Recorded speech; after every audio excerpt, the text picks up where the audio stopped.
Now, the drought and the bushfire crisis is having a broad-reaching impact right across the country. A lack of water means that a number of mines might also be forced to shut down. Our finance editor, Ross Greenwood, joins us now from the Cowal Gold Mine in central New South Wales. Ross, good morning to you. Just how severe an impact is the drought having on mining operations?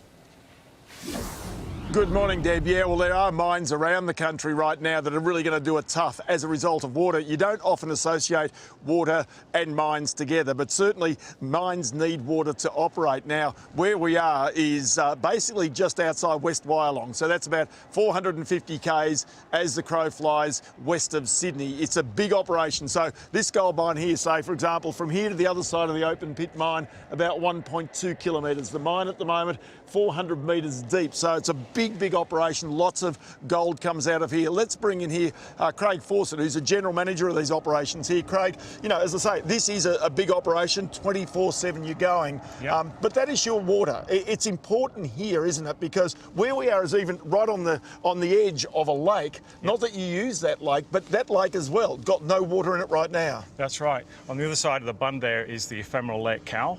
It only fills after a major flood event. The last water that was in it was from the 2016 floods, and it has been dry since February. So, but you don't use water out of that lake, do you? No, regardless of what the status of the lake is, the water source in the lake and the mine remains completely separate, and we do not touch that water, and the water does not run onto the mine. Okay, so why does a mine such as this need water anyway, and where do you get the water from if there's none around? This area in drought, of course. Yeah, well, as you look at the mine, there's no dust, so we use water for dust suppression. We also use a lot of water in the process plant, which sits behind us here to process the ore.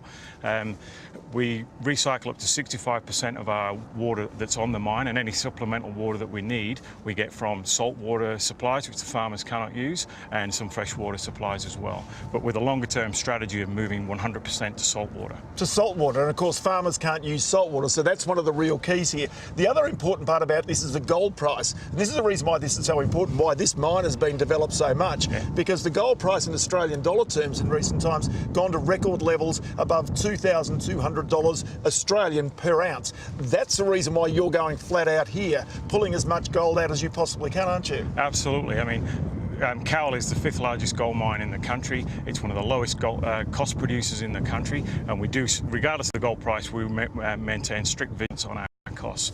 But as you would know, we've just discovered a fantastic ore body just on the other side of the pit there, and we're leveraging off the gold price to ensure that we get that into production as quickly as possible. Okay, but the other thing also is the local workers. Of course, you have farm workers here at the moment as well, and of course they might be doing it tough on the land, but some of them are working here in the mine. Yeah, and absolutely. I mean, the drought affects not only agricultural industry, but it affects us, it affects the entire business community.